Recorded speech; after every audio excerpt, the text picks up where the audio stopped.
सवाल की एक बात यह जो अभी तक यह समझ में नहीं आ रहा था कि ईरान के सुप्रीम लीडर को मारने में इजराइल ऐसा कैसे सफल हो गया कि ईरान कुछ कर ही नहीं पाया। तो उसको लेकर ब्रिटेन के अखबार टेलीग्राफ ने की रिपोर्ट कहती है कि उसकी बड़ी वजह यह थी कि इजराइल ने अपनी ब्लू स्पैरो मिसाइल का इस्तेमाल किया। यह हमला 28 फरवरी 2026 को हुआ।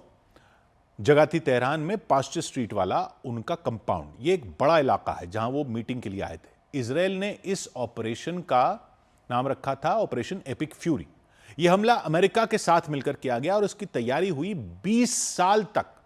दावा यह है कि इजराइल की खुफिया एजेंसी की एक यूनिट है जिसका नाम है यूनिट 8200 इस यूनिट 8200 ने 20 साल से ज्यादा समय से खामनेई की सुरक्षा टुकड़ी की हरकतों पर नजर रखी हुई थी। उनके फोन उन्होंने टैप किए हुए थे और उस कंपाउंड के सीसीटीवी कैमरे भी उन्होंने हैक किए हुए थे। और हमले से पहले इजराइल ने भ्रमजाल फैलाया।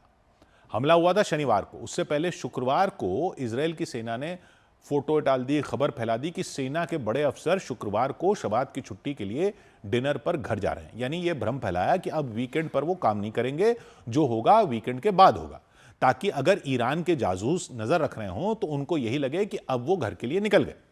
लेकिन असल में सारे जनरल भेष बदलकर वापस आ गए और रात करीब 3 बजे खामनेई कंपाउंड में पहुंचे। यूनिट 8200 ने तुरंत पता लगा लिया। सुबह 7:30 बजे इजराइल के F-15 फाइटर प्लेनों ने उड़ान भरी और सबसे अहम हथियार था साइबर अटैक का। खामनेई के कंपाउंड के पास के 12 मोबाइल टावर बंद कर दिए ताकि अगर वहां से कोई मदद मांगने की कोशिश करे तो संपर्क ही न कर सके किसी से। सुबह 9:40 पर हमला शुरू हुआ। करीब 30 सटीक मिसाइलें मारी गईं, जिनमें मुख्य थी ब्लू स्पैरो मिसाइल। यह ब्लू स्पैरो मिसाइल इजराइल की कंपनी राफेल ने बनाई है। यह F-15 जैसे प्लेन से छोड़ी जाती है, प्लेन से छोड़ते हैं।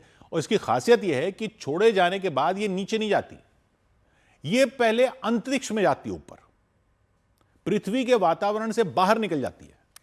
लगभग 100 किलोमीटर ऊपर अंतरिक्ष के किनारे तक पहुंच जाती है। फिर यह बहुत तेजी से सीधे नीचे गिरती है, जैसे आसमान से बिजली गिरती है। इसकी स्पीड और जिस रास्ते से यह आती है, यानी ऊपर अंतरिक्ष से, जो दुश्मन के रडार और एयर डिफेंस सिस्टम को टाइम ही नहीं मिलता उसको पकड़ने का। कुछ सेकंड या मिनट भर का वक्त लगता है। सीधा अंतरिक्ष के बॉर्डर से नीचे चीरती हुई आती है। इसकी रेंज लगभग 2000 किलोमीटर, लंबाई है करीब 6.5 मीटर और वजन 1.9 टन। इस तरह की 3 मिसाइलें हैं इजराइल के पास, Blue Sparrow, Black Sparrow, Silver Sparrow. इस हमले में ब्लू स्पैरो ने खामनेई के बंकर पर सीधा वार किया जहां वो मीटिंग कर रहे थे। बता रहे हैं वो इतना गहरा था कि पहुंचने में 5 मिनट लगते थे उस बंकर में, लेकिन मिसाइल ने उसे तोड़ दिया। कम से कम 6 इमारतें पूरी तरह तबाह हो गई। धुआं तेहरान के ऊपर दिखा, सोशल मीडिया पर वीडियो भी आ गए और इसमें कई बड़े IRGC सेना के कमांडर भी मारे गए। और सारा खेल था ब्लू स्पैरो मिसाइल का, क्योंकि यह पृथ्वी के वातावरण से बाहर निकलकर स्पेस में जाकर वहां से घूमकर सीधे नीचे गिरती है। इसलिए इसका रास्ता छोटा हो जाता है और दुश्मन को चेतावनी मिलने के लिए समय बहुत कम रह जाता है, बस कुछ सेकंड या मिनट भर का। इससे यह बहुत सुरक्षित और सटीक हमला करने वाली मिसाइल बन जाती है। और इस बार भी इसने युद्ध शुरू होते ही इजराइल के दिए टारगेट को पूरा कर दिया। 100 बात की एक बात।